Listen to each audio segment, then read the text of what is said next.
पिछले पार्ट में हमने देखा कि निंगफैंग ऑर्क ट्राइब के चीफ के साथ एक कॉन्ट्रैक्ट कायम कर लेता है, जिसके अंतर्गत ऑर्क ट्राइब का चीफ निंगफैंग को इक्विपमेंट प्रोवाइड करवाएगा और उसके बदले में उसे पावर मिलेगी। और फिर कुछ ही देर के अंदर वो इंचेंटमेंट हुए इक्विपमेंट निंगफैंग के सामने रखे हुए होते हैं, और जैसे ही निंगफैंग और उसके साथी उन इक्विपमेंट को लेते हैं, उसी की वक्त पर डार्क पावर चीफ के अंदर जाने लगती है, जिसकी वजह से वो और भी ज़्यादा पावरफुल महसूस करने लगता है और कहने लगता है सच में इस कॉन्ट्रैक्ट की मदद से मैं बहुत ही ज़्यादा पावरफुल हो जाऊंगा। लेकिन तभी हम देखते हैं कि निंगफैंग के अंदर भी डार्क पावर बाहर निकलने लगती है और निंगफैंग के दिमाग के अंदर से आवाज़ आ रही होती है। इस पार्ट की शुरुआत में हम देखते हैं कि निंगफैंग के दिमाग के अंदर कोई बोल रहा होता है, आखिरकार मुझे किसने जगाया है। ये सुनकर निंगफैंग भी थोड़ा सा शॉक हो गया होता है और सोचने लगता है आखिरकार मेरे दिमाग के अंदर ये कौन बोल रहा है, मुझे इसके बारे में कुछ भी क्यों नहीं पता है। लेकिन तभी वो अंदर से आ रही आवाज़ निंगफैंग से कहने लगती है तुझे अपना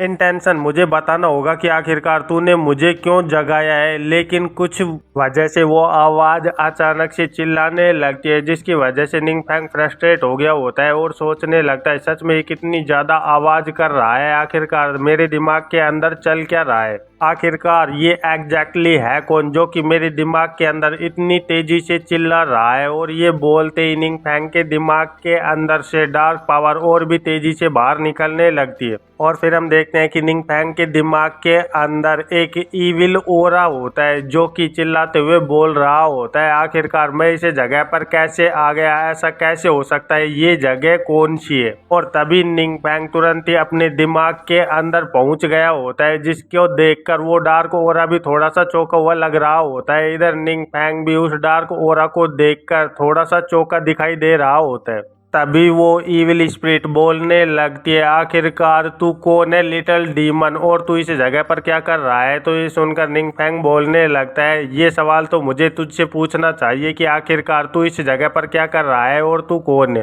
ये सुनते ही वो इविल स्पिरिट चिल्लाते हुए कहने लगती है सच में कितना बदतमीज है, क्या तुझे एक गॉड के साथ बात करने के बारे में भी नहीं पता है। मैं इविल एस हूँ, 7 डीमन गॉड्स में से एक, और मेरी पावर इतनी ज़्यादा अधिक है कि उसके बारे में तू इमेजिन भी नहीं कर सकता है। ये सुनते ही निंगफैंग के दिमाग में अचानक से एक बात आ गई होती है और वो सोचने लगता है इविल एस, मुझे ऐसा लगता है कि मैंने हानियन से इसके बारे में पहले भी सुना हुआ है। पर निंगफैंग उसकी बात का कोई जवाब दे पाता उससे पहले ही वो आगे बोलने लगता है तुम्हारे लुक को देखकर मुझे ऐसा महसूस हो रहा है कि तुमने पहली बार किसी गॉड को आमने सामने देखा है। लेकिन तुम्हें घबराने की कोई भी जरूरत नहीं है, क्योंकि तुम्हारे जैसे लो लेवल वर्ड के लोगों का इतनी कम जानकारी का होना ये तो बहुत ही नॉर्मल सी बात है। और अगर तू मुझे वारशिप करेगा तो मैं उसके बदले में तुझे प्रोटेक्शन ऑफ गॉड दे सकता हूँ। तभी निंगफैंग को अचानक से कोई बात याद आ गई होती है और वो बोलने लगता है ओह अब मुझे उस बारे में याद आया, जब मेरी फाइट 12 मेन गॉड के साथ और 7 डीमन गॉड्स के साथ हो रही थी तो तू वही था जिसे मैंने मारा था। ये सुनते ही वो स्पिरिट भी बहुत ही ज्यादा चौंक गई होती है और बोलने लगती है तू आखिरकार तू एग्जैक्टली है कौन, मुझे क्लियरली बता। ये सुनते ही निंगफैंग अजीब सा चेहरा बनाते हुए बोलने लगता है सच में ये गाय ये बहुत ही ज़्यादा नोइजी है, क्या यहाँ पर ऐसा कोई रास्ता नहीं है जिसकी मदद से मैं इसे चुप कर पाऊँ। लेकिन निंगफैंग अपनी बात को पूरी कर पाता उससे पहले ही उसके सामने सिस्टम स्क्रीन अपेयर होने लगती है, जिसके अंदर अचानक से कुछ वर्ड आने लगते हैं। तो उसे देखकर निंगफैंग चौंक जाता है और बोलने लगता है आखिरकार ये अचानक से ये टास्क बार मेरे सामने वापस से क्यों आ गया है। पर उस इविल स्पिरिट को वो टास्क बार बिल्कुल भी नहीं दिखाई दे रहा होता और वो निंगफैंग से बोलने लगता है मुझे बता कि आखिरकार तू किस बारे में बात कर रहा था, मेरी तरफ देख ब्रैट। ये सुनकर निंगफैंग बहुत ही ज़्यादा फ्रस्ट्रेट हो गया होता है और वो अपने इविल ओरा को और भी ज़्यादा बाहर निकालते हुए उस इविल स्पिरिट से कहने लगता है शांत हो जा। और ये सुनते ही वो इविल स्पिरिट उस ओरा की वजह से बहुत ही ज़्यादा घबरा गई होती है और तुरंत ही माफ़ी मांगने लगती है। और फिर हमें वो टास्क स्क्रीन दिखाई जाती है breaking the cocoon new birth 1 reach 3rd transformation complete 10% divine integration time limit 20 days failure punishment erase the host. ये देखते ही निंग फैंग थोड़ा सा सीरियस हो गया होता है और बोलने लगता है, क्या डिवाइन इंटीग्रेशन। फिर यहाँ से सीन कट होकर हमें डिवाइन रियल्म के होली स्पिरिट की जगह को दिखाया जाता है, जहाँ पर कोई एक सिंहासन के सामने झुकते हुए बोल रहा होता है, लॉर्ड गॉड, मेरे पास एक सूचना है जो कि मुझे आपको देनी है। ये सुनते ही वो स्पिरिट तुरंत ही अपने अंदर से ओरा को बाहर निकालते हुए बोलने लगता है, क्या मैंने तुझसे पहले नहीं कहा था कि मुझे कोई भी डिस्टर्ब नहीं करेगा। ये सुनते ही वो पहले वाला आदमी तुरंत ही बोलने लगता है, सर ये बहुत ही ज्यादा इम्पोर्टेंट मैटर है जो कि आपको जानना बहुत ही ज्यादा जरूरी है। हमारे यहाँ पर गॉड ऑफ सोल्स और इटर्नल मॉर्निंग स्टार आई है और वो आपसे मिलना चाहते हैं। ये सुनते ही वो ट्रू स्पिरिट बोलने लगता है, मुझे ऐसा लग रहा है कि उन लोगों को डिवाइन इंटीग्रेशन के बारे में कोई ना कोई रास्ता मिल गया है, उन्हें तुरंत मेरे सामने लेकर आओ। और कुछ देर बाद वो दोनों लोग उस ट्रू स्पिरिट के सामने मौजूद होते हैं और फिर हम देखते हैं 12 मैन गॉड में से एक गॉड ऑफ सोल्स को, जो कि ट्रू स्पिरिट को देखते हुए बोलने लगता है, ट्रू युआन होली स्पिरिट, आखिरकार तू मुझे इतना ज्यादा अनहेल्दी क्यों दिखाई दे रहा है, तेरे साथ क्या हुआ है। और इसी के साथ में 12 मैन गॉड में से एक इटर्नल मॉर्निंग स्टार भी उस जगह पर आई हुई होती है। तो उस गॉड की बात को सुनते हुए ट्रू स्पिरिट बोलने लगता है, ऐसा यहाँ पर कुछ भी नहीं है, बस मेरे पास कुछ ट्रबलसम मैटर आ गए थे जिन्हें मैंने हैंडल कर लिया है, इसलिए तुम्हें इस बारे में चिंता करने की जरूरत नहीं है। लेकिन मैंने सुना है कि तुम्हारी रिसर्च ने बहुत ज़्यादा प्रोग्रेस कर लिए, क्या तुम मुझे उसके बारे में बता सकते हो। ये सुनते ही इटर्नल मॉर्निंग स्टार तुरंत ही अपने हाथ को ऊपर करते हुए डार्क ओरा को अपने हाथ के अंदर से बाहर निकालने लगती है। तो उसे देखते ही ट्रू स्पिरिट भी बहुत ही ज्यादा शौक में चला गया होता है और चिल्लाते हुए कहने लगता है, ये तो इविल गॉड का ओरा है, आखिरकार तुम इसे किस तरह से कंट्रोल कर पा रही हो। ट्रू स्पिरिट की बात का जवाब देते हुए इटर्नल मॉर्निंग स्टार बोलने लगती है, 7 डीमन गॉड की डिवाइन पावर्स में से ये पावर इस जगह पर आ रही है। वैसे तो मेरा इंटीग्रेशन अभी 10% से भी बहुत ही ज़्यादा कम है, लेकिन मुझे ऐसा महसूस हो रहा है कि मेरा कंट्रोल अब लॉ ऑफ यूनिवर्स के ऊपर और भी ज़्यादा इम्प्रूव हो गया है। और इसी के साथ साथ अब मैं कुछ डार्क पावर को भी अपने कंट्रोल के अंदर ले सकती हूँ। ये सुनते हुए गॉड ऑफ सोल भी इटर्नल मॉर्निंग स्टार का साथ देते हुए बोलने लगता है, यहाँ पर हमारी सारी ऑब्जर्वेशन के हिसाब से अभी तक का फ्यूजन पूरी तरह से स्टेबल है और इसे यूज किया जा सकता है, लेकिन हमें कम्प्लीटली डिवाइन पावर को अपने अंदर एब्जॉर्ब करने के लिए बहुत ही ज़्यादा लंबा टाइम लग सकता है। लेकिन इस बात से एटलीस्ट ये तो प्रूव होता है कि हमारी रिसर्च सही दिशा में चल रही है।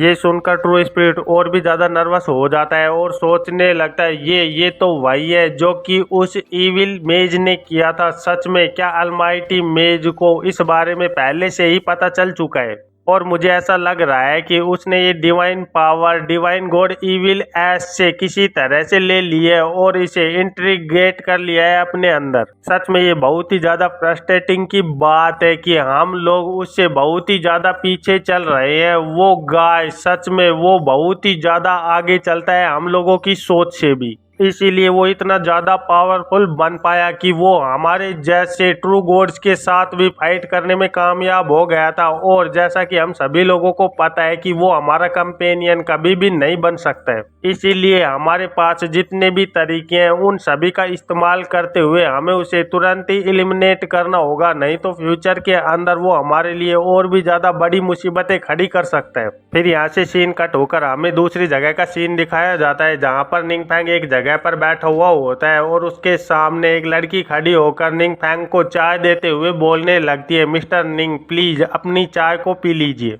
लेकिन इधर निंग फैंग अपनी ही सोच के अंदर डूबा हुआ होता है और सोच रहा होता है, मैं निंग फैंग बस अभी एक दिन पहले ही मैं लेवल 90 पर पहुंचा था और अपने 3rd क्लास एडवांसमेंट की क्वेस्ट को कंप्लीट करने के बारे में सोच रहा था, लेकिन अचानक से ही मैं एक बहुत ही ज़्यादा अनफोर्सीन सिचुएशन के अंदर पड़ गया। और फिर हमें निंग फैंग की स्टेटस विंडो को दिखाया जाता है, जहां पर उसकी 3rd एडवांसमेंट क्वेस्ट के बारे में बताया गया होता है, all element maze god 3rd advancement quest requirement enter the secret realm hissing jungle और वहां से नेचर इंसिग्निया कलेक्ट करना होगा और इसी के साथ में 50 ट्रांसम्यूटेशन स्टोन को कलेक्ट करना होगा और 150 प्योर मून डेव को, 150 स्प्रिटवुड स्प्राउट को। Time limit 15 days, difficulty S class. फिर यहाँ से सीन कट होकर हमें शहर के बीचों बीच सीक्रेट रियल्म हिसिंग जंगल की एंट्री को दिखाया जाता है, जहाँ पर कुछ लोग आपस में ही बातें कर रहे होते हैं और वो निंगफैंग को बता रहे होते हैं, क्या स्टूडेंट, मैं तेरी फीलिंग को अच्छी तरह से समझ पा रहा हूँ, लेकिन जैसा कि तुम देख ही सकते हो अभी कुछ दिन पहले ही उस सीक्रेट रियल्म का एंट्रेंस अचानक से पता नहीं कहाँ पर गायब हो चुका है और अब हम लोग इस बारे में कुछ भी नहीं कर सकते हैं। ये सुनकर निंगफैंग सोचने लगता है आखिरकार इस जगह पर चल क्या रहा है, तो हान यिन उसे कहने लगता है, लॉर्ड गॉड, मुझे ऐसा लग रहा है कि डिमोनिक टाइड यहाँ पर आने वाली है और मुझे इन सिचुएशंस के बारे में जितना भी पता है उसके हिसाब से कुछ सीक्रेट रियल्म अपनी इनफ एनर्जी को इकट्ठी करने के बाद कुछ टाइम के लिए अपनी जगह से गायब हो जाते हैं ताकि वो अपने आप को और भी ज्यादा ताकतवर बना पाएं। और एक बार जब उनकी ताकत अपनी हद तक बढ़ जाती है उसके बाद वो सीक्रेट रियल्म का एंट्रेंस अचानक से वापस से रीअपेयर हो जाएगा और उसका साइज भी अभी के साइज से कई गुना अधिक होगा, जिसकी वजह से उसके अंदर से कई गुना ज़्यादा मात्रा में मॉन्स्टर इस जगह पर अटैक करने के लिए बाहर आ जाएंगे।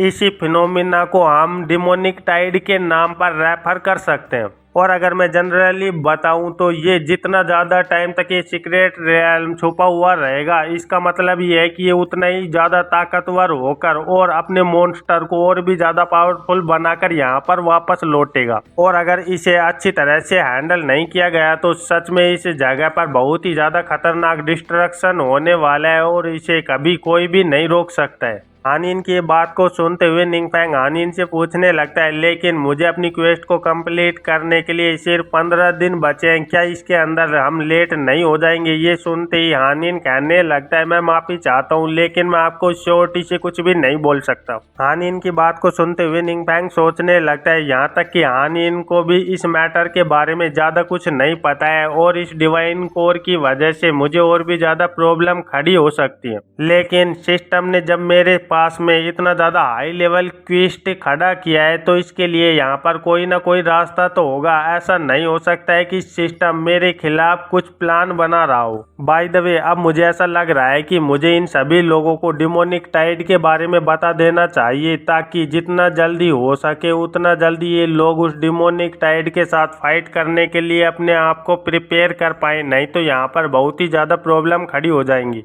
और उसके बाद निंगफैंग सारी की सारी बातों को हायर अप को बता देता है और अपनी जगह पर बैठते हुए अपनी चाय को एंजॉय कर रहा होता है। तो हम देखते हैं कि वहाँ पर वो पहले वाली लड़की निंगफैंग को चाय पीते हुए देखकर सोचने लगती है, ये यंग मैन सच में बहुत ही ज़्यादा इनक्रेडिबल है, क्योंकि हमारी कैप्टन ने इसके द्वारा दी गई इन्फॉर्मेशन को जब रिपोर्ट किया तो उसे बहुत ही ज़्यादा सीरियसली हायर लेवल पर लिया गया है और उसके तुरंत बाद ही उसके ऊपर काम करने चालू कर दिया गया है। और यही नहीं, हायर अपने इसे सबसे ज़्यादा हाईएस्ट कमांडर की पोजीशन के लिए इनवाइट किया है और इसी के साथ साथ में उसने स्पेशलिस्ट को भी इसको असिस्ट करने के लिए बोला है। सच में आखिरकार ये कितना ज़्यादा पावरफुल है। आखिरकार कौन सोच सकता है कि इतना ज़्यादा पावरफुल आदमी इस जगह पर बड़े ही आराम से बैठकर अपनी चाय को एंजॉय कर रहा होगा और उसी वक्त पर 3 प्रेसिडेंट 7 मेजर गिल्ड के पर्सनली इसके पास भागकर आएंगे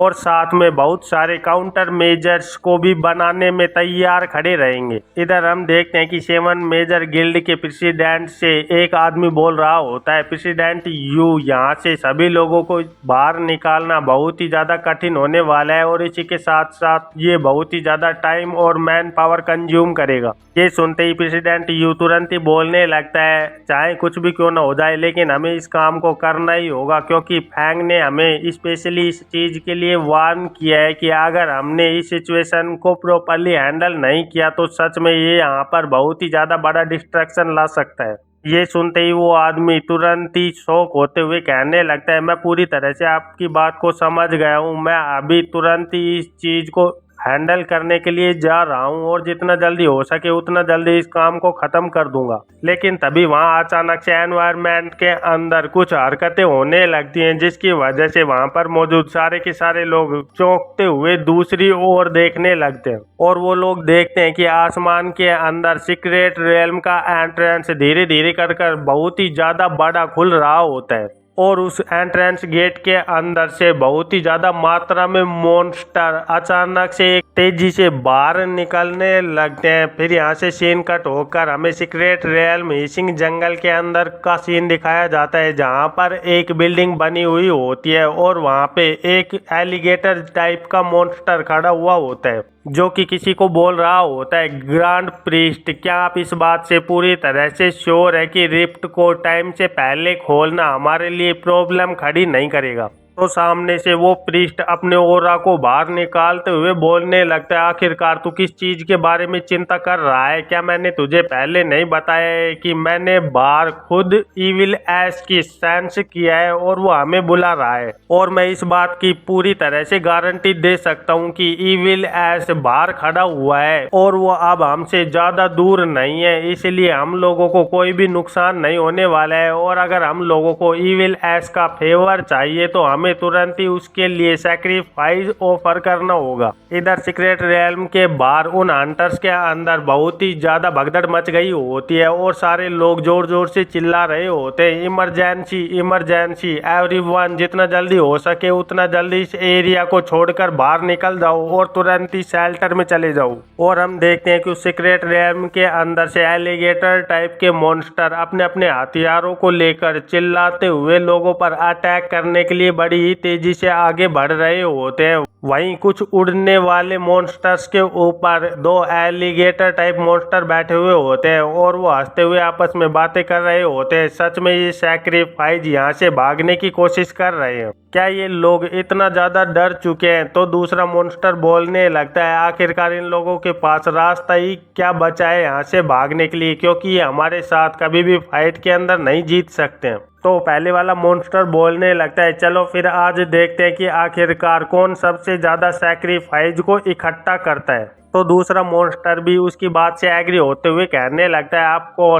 चलो फिर हम फर्स्ट वेव को अपने आप ही शुरू कर देते हैं। और ये बोलते हुए वो बड़ी ही तेजी से जमीन की ओर बढ़ने लगते हैं और चिल्लाते हुए बोलने लगते हैं, अब तू मुझे ध्यान से देखना, क्योंकि फर्स्ट ब्लड तो मेरा ही होने वाला है और मैं जल्दी ही अपने पहले सैक्रिफाइस को इकट्ठा कर लूंगा। लेकिन तभी अचानक से वहां पर एक आइस ब्लास्ट होता है और वहां पर लिखा हुआ आता है फर्स्ट ब्लड, जिसे देखकर वो एलिगेटर मॉन्स्टर बहुत ही ज्यादा शौक में जाकर घबराने लगता है और बोलने लगता है, आखिरकार इस जगह पर हो क्या रहा है, मुझे कुछ भी क्यों नहीं समझ आ रहा है। और फिर हमें दिखाया जाता है कि ये सब कुछ निंग फैंग ने किया होता है, जो कि बोल रहा होता है, सच में ये मुझे बिल्कुल भी इम्प्रेसिव नहीं लग रहा है। तो हान ये निंग फैंग से बोलने लगता है, एक्चुअली में डिमोनिक टाइड इतनी ज़्यादा खराब चीज़ भी तुम्हारे लिए नहीं होने वाली है, क्योंकि अगर तुमने इसे सक्सेसफुली यहाँ से रिपेल्ड कर दिया तो तुम बहुत ही ज़्यादा मात्रा में एक्सपीरियंस और रिवार्ड्स को